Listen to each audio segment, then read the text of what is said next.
First Drive, 2018 Hyundai Accent, Las Vegas, Nevada. On the topic of basic, no-frills transportation, it seems the grass is always greener. At least in the US, entry-level new cars have never been more reliable, comfortable, quiet, and better equipped. It's a catch-22. The more you dress in expensive cars with tinsel and trim, the more expensive they become, pricing themselves out of the market they're trying to capture. Hyundai just updated its least pricey offering, the Accent, and I explored what it means to be one of the cheapest cars of late 2017 in southern Nevada. It's not just technology creep the segment has to manage. Thanks to crash regulations and increased competitiveness regarding comfort and interior space, subcompacts are growing in size. Compared to the older car, the new Accent is bigger in nearly every aspect. It's 0.6-inch longer, 1.2-inch wider, and rides on a wheelbase that's extended by an additional 0.4-inch. It's also heavier, but thankfully not by much. When equipped with the manual transmission,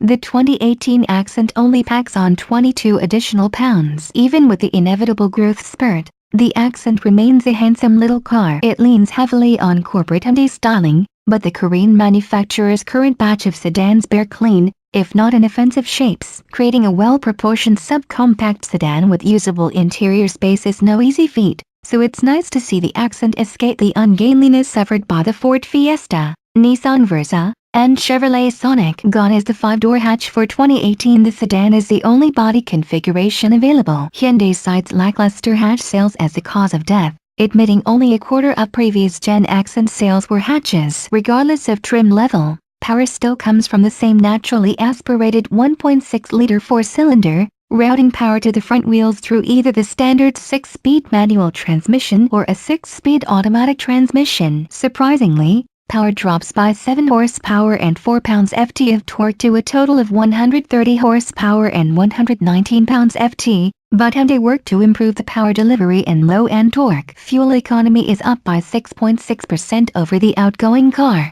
returning an estimated 32 mpg combined. Out on the wide-open freeways outside Las Vegas, the Accent was much quieter and isolated than expected. Tire noise was reasonable, as was engine refinement and wind intrusion. It isn't quick, but it's absolutely adequate for 80 mph cruises. It handles and rides better than the previous car too. Hyundai modified the rear suspension, repositioning the rear shock absorbers on the rear torsion bar that allows for a smoother ride and more predictability if you somehow make a wrong turn and end up on a canyon road. Settle for the base Accent SE, and braking power is distributed between front discs and rear drums. In the mid-tier SEL and range-topping Accent Limited, disc brakes are standard at all 4 corners. Inside, it's budget done correctly. Plastic surfaces abound, but the cabin is free of any creaks, rattles, and, for the most part, flimsiness. It doesn't completely pull the wool over your eyes with false pretenses, but it's not a scratchy and tinny budget special. Aside from standard cruise control,